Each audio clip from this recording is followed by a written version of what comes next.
Con questa ricetta do inizio a una piccola serie di proposte e idee da realizzare per le feste di Natale. Oggi faremo dei piccoli panettoni monoporzione da usare come segnaposto e da gustare a fine pasto. Ti propongo un impasto alternativo, sempre nell'ottica della praticità e della velocizzazione delle procedure, che ti permetterà di realizzare un ottimo panettone in una sola giornata.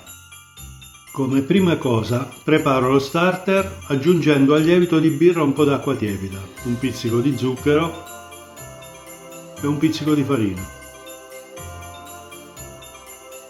Mescolo bene fino a far sciogliere completamente il lievito e lascio riposare per 15-20 minuti. Intanto metto in una ciotola mezzo chilo di Manitoba e aggiungo un po' alla volta l'acqua, lo zucchero e infine 5 tuorli d'uovo. Continuo a mescolare fino a incorporare tutta l'acqua.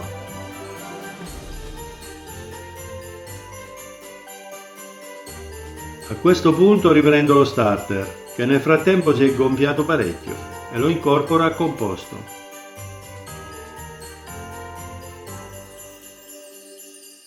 Unisco l'aroma all'arancia e compatto l'impasto dandogli la forma di una palla.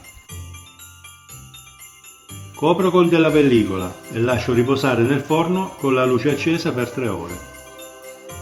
Quando il composto sarà raddoppiato di volume, lo riprendo, lo spolverizzo con la maizena per renderlo meno appiccicoso, lo rovescio sulla spianatoia e lo stendo. Poi lo cospargo con l'uvetta e comincio a lavorarlo usando la tecnica delle pieghe.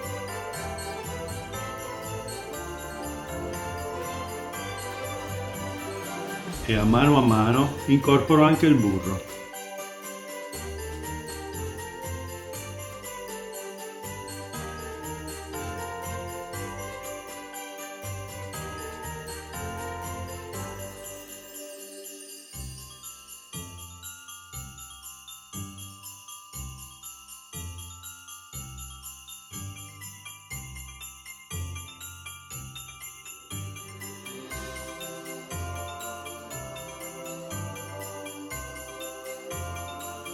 Unisco i canditi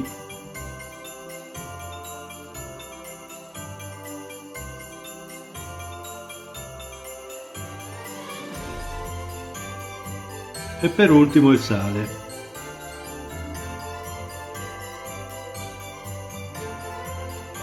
Ora prendo delle formine di alluminio di questa dimensione e le imburro.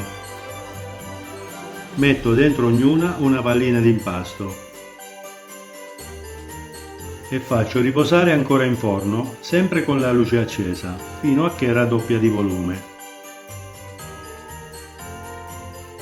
Faccio il tipico taglio a croce su ogni panettoncino. Allargo un po' i lembi e poggio nel centro una piccola noce di burro. Cuocio per una ventina di minuti a 170 gradi in forno statico. A fine cottura i panettoncini dovrebbero essersi dorati in questo modo. Li lascio raffreddare e poi li farcisco. Ne decoro 4 usando crema di pistacchio e semi di canapa per il primo.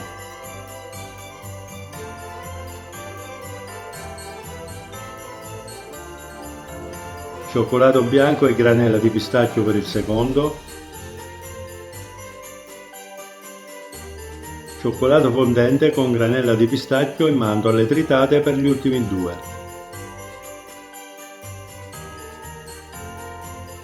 Ci lego intorno un nastrino con il nome di ogni commensale e il gioco è fatto.